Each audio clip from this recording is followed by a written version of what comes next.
The next theory we're going to talk about is interactionist constructivist cognitive theory. I know that's a lot of information, but this theory is also building upon this idea of interactionist. So if you think about the continuum of nativism to nurturism, behaviorism, and the interactionist being somewhere more in the middle because they're playing into the fact that there's an interaction between biological and environmental factors. This is another one that falls into this sort of more middle ground. And so key for this is that there is an interaction between biological and environmental factors. And so instead of the child just being a passive recipient and just receiving information and being taught and being acquiring it from like that behavioral perspective in which there's lots of commentary and reinforcement, the cognitive constructivist really sees it more as they're a much more of an active participant. And we're going to talk quite a bit right now about cognitive development, but in this series, the sequence of cognitive development determines the sequence of language. So it's really providing the foundation for how language is being acquired, with language really being one of several cognitive abilities. And we'll talk about that in just a minute. So cognitive factors that are thought to precede language in this theory is the ability to represent objects, so that sort of symbolism piece, cognitive structures of time, space, classification, and object permanence. We're going to talk about some of those skills that happen in that sensory motor period for children. And early language reflects perceived relationships between semantic relationships. And so what's happening in this is they're basically saying that thinking skills are the primary foundation in which language is mapped upon, so that you have to have some understanding of like classification or categorization before you can develop a system of words that represent animals, for example. Object permanence, the idea that you need to be able to represent something symbolic in your mind even if you can't see it, is a prerequisite for language to be built upon.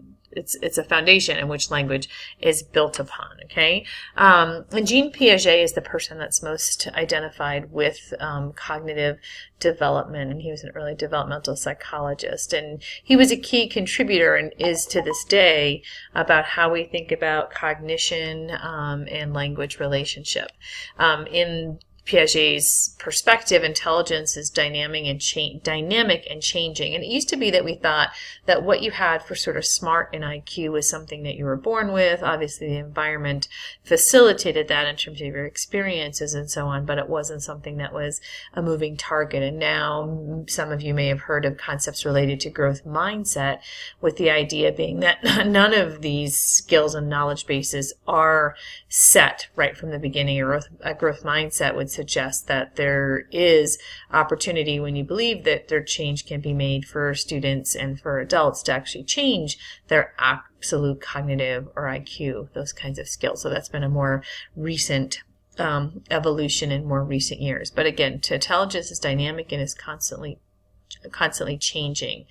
And so I just mentioned that in the perspective in the past has been that intelligence, that there are limits defined by our genes. And I don't think growth mindset would suggest that there aren't limitations, that some students and children will be definitely in a gifted category and some children will have less well-developed cognitive skills, but it's saying that you can always have better developed cognitive skills. So one of the things that Jean Piaget is known for is this idea of equilibrium, meaning that things need to be at a constant state of sort of equivalence. Like what we're going to talk about right now is this idea of assimilation and accommodation, and those are variables that help you to establish equilibrium because everything is sort of situated as it needs to be. And in this concept, it becomes important as we're going to begin the conversation with talking about schema. And we're talking about schema, we're talking about a mental framework or organizational structure about how things go. And a few of you in your homework talked about this idea of schema related to conversations, which was a great application. A schema is the mental representation of an event or an object or whatever it may be. So if you have a schema for a dog, for example, you might have within that schema all different kinds of dogs, a puppy, lab, a golden retriever, whatever it may be. And as you are first learning a schema for dog, it may take you some time as a young child to involve other dogs that don't look like a traditional dog, like maybe a hairless dog. It may be harder to fold into that schema of dogness that you have, for example. We also have schemas for how things happen, like events like going to a restaurant. And most of us, for a restaurant, we think about either walking up to a counter, ordering food, paying for it, waiting for your food to be called, and sitting down. Or at a restaurant, obviously being seated, having, waiter or waitress wait on you, food is delivered, you eat, you ask for your check and pay it. And so our schemas are probably very similar. If you go to other countries, or you possibly eat at restaurants that are more diverse or more ethnic or international, the way a restaurant event unfolds may be different than the schema that you have for restaurantness. And so there's two adjustments that we make in our schemas to be able to establish this equilibrium, and they are called assimilation or accommodation. And when you assimilate information, you incorporate new information into one's knowledge base. So say you have a schema for an Ethiopian restaurant, and you've gone to one, and there are new events that happen that you learn each time you go. Like maybe you're always seated on the floor, or you always are served food in certain kinds of dishes, or you always are provided napkins but not utensils, for example. And I'm just, theorizing here. I'm not sure what the actual schema for an Ethiopian restaurant is. You have to keep adding that information into your schema of that kind of restaurant experience, for example, to be able to be able to stretch it and to make it appropriate for what really actually happens in that kind of an event.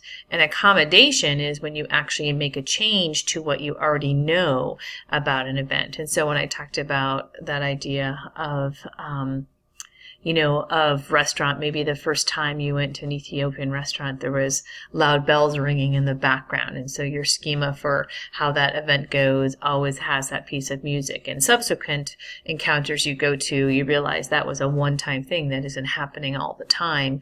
So you make accommodations. You have to change what you believed about a situation because the information that you originally had wasn't absolutely accurate. And this idea of schema and assimilating and accommodating information is really important when we think about language development, as kids are creating schemas about how the world works, both from like a actual object perspective, like vocabulary and what goes into those kind of categories of different things that match the same kinds of ideas, as well as more event-based kinds of things, different experiences and their understanding for it. Another example I'll share with you is that, I certainly my whole life had a schema for how a parade happens. And after having young children and going to a number of parades around Colorado, there was another piece that was added to that schema, which is the throwing of candy. As a kid, that was never a part of the parade event that I knew of. It was always floats and music and so on. But in Colorado, for whatever reason, most parades we go to, every float is throwing candy. And so that was something that I had to assimilate into my schema of paradeness with new information and new experiences. So some of the cognitive periods that are really important for language development. Really the most poignant one is this sensory motor period, and that goes from 0 to 24 months of age. And there are 4 things that happen during this time that really provides this really strong foundation for language development. And they are causality, means ends, object permanence, and imitation. And what we know is that there's a strong relationship between cognitive development and acquisition, say, of communicative intent, of children first having a real purposeful means of wanting to be able to, to communicate in purposeful ways. But there's lots of different ways that these cognitive skills intersect at different points in time.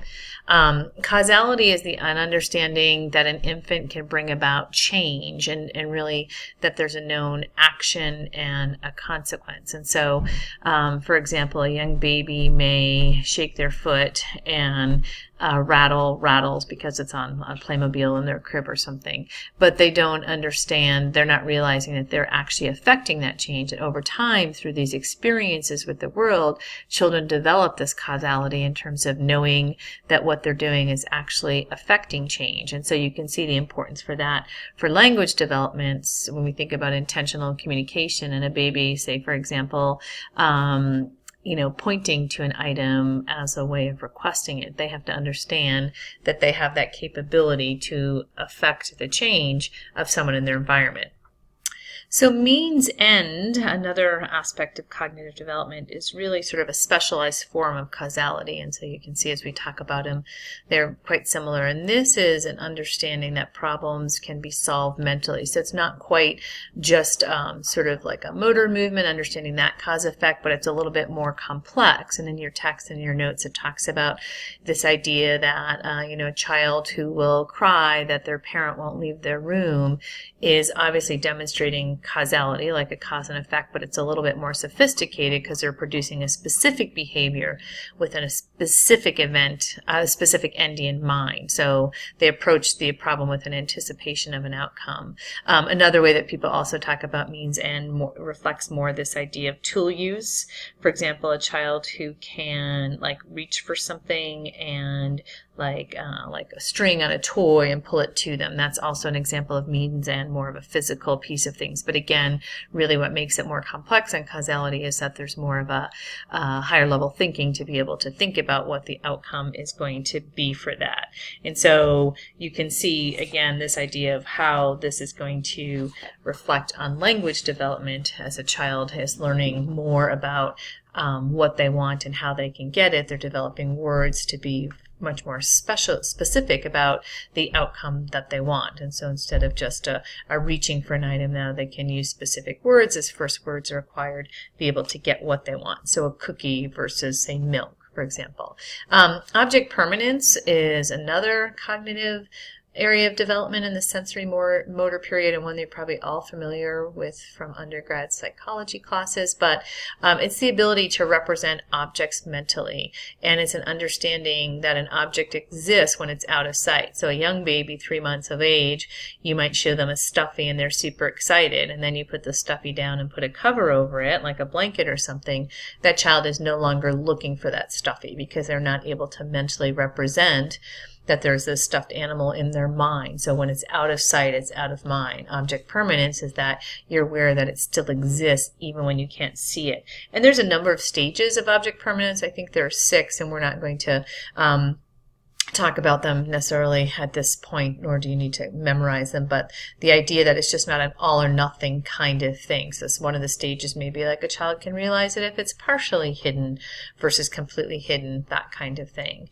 An importance for language development, for you to be able to talk about something that isn't present or ask for something that's not right in front of you. Obviously you need to be able to understand that something exists when you can't see it, but it really key is this idea of representation of objects in the mind mentally, which is what you do when you are learning words.